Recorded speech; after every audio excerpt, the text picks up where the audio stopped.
দেৰগাঁৱৰ ঠাকুৰ ফৈদিয়া বামুণ গাঁৱত প্ৰতিধ্বনি সাংস্কৃতিক গোষ্ঠীৰ সচিনত আৰু মধ্য দেৰগাঁও আঞ্চলিক ৰাইজৰ সহযোগত দ্বিতীয় বাৰ্ষিক বহাগী উৎসৱ 2 আৰু 3 মে'ত দুদিনীয়া কাৰ্যসূচীৰে অনুষ্ঠিত হৈ যায়।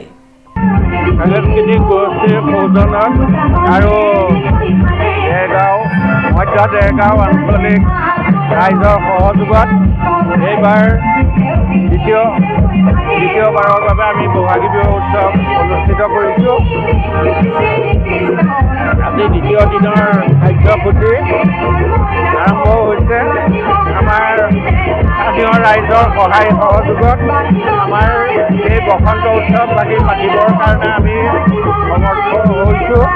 আমাৰ সকলোৱে এই বসন্ত উৎসৱত উলহ মালহেৰে আমাৰ মাজত সকলো কাৰ্যসূচী সম্পাদন কৰাত সহায় সহযোগিতা আগবঢ়াইছে আৰু আমি ভৱিষ্যতেও এই কাৰ্যসূচী যাতে বসন্ত উৎসৱৰ এই কাৰ্যসূচী আগবঢ়াই নিব পাৰোঁ, তাৰ বাবে মই সকলো ৰাইজৰ ওচৰত বিনম্ৰ অনুৰোধ ৰাখিছোঁ।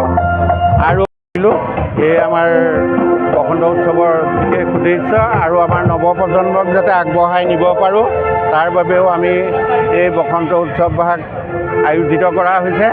এয়া আমাৰ উদ্দেশ্য।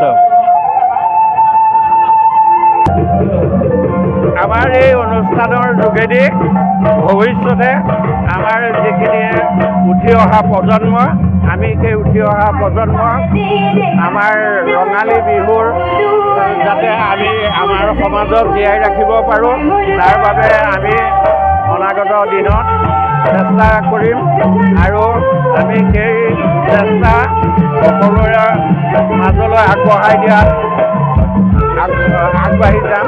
এই আমাৰ চেষ্টা। আমাৰ এই পিছপৰা অঞ্চলত এনেকুৱা কাৰ্যসূচী আজি এইবাৰ 2 নম্বৰ বাৰ অনুষ্ঠিত হৈছে। আমাৰ এই অঞ্চলৰ পৰা আমি যদি এই বহাগী উৎসৱ প্ৰতি বছৰে অনুষ্ঠিত কৰিব পাৰোঁ, তেন্তে আমাৰ স্থানীয় ৰাইজৰ লগতে ওচৰ চুবুৰীয়া সকলো গাঁৱৰ ৰাইজ উপকৃত হ'ব আৰু বিশেষকৈ আমাৰ যুৱ প্ৰজন্মক উৎসাহিত কৰাই হৈছে আমাৰ প্ৰধান উদ্দেশ্য। উক্ত বহাগী উৎসৱটিৰ সভাপতি মৃণাল বৰঠাকুৰ আৰু সম্পাদক ৰঞ্জিত তামুলীয়ে উপস্থিতি দিহা পৰামৰ্শ সহায় সহযোগিতা আগবঢ়াই অনুষ্ঠানটি সাফল্যমণ্ডিত কৰাৰ কাৰণে সকলোকে ধন্যবাদ আৰু কৃতজ্ঞতা জ্ঞাপন কৰে। নৱজ্যোতি ভৰালীৰ ৰিপৰ্ট, নিউজ নাও।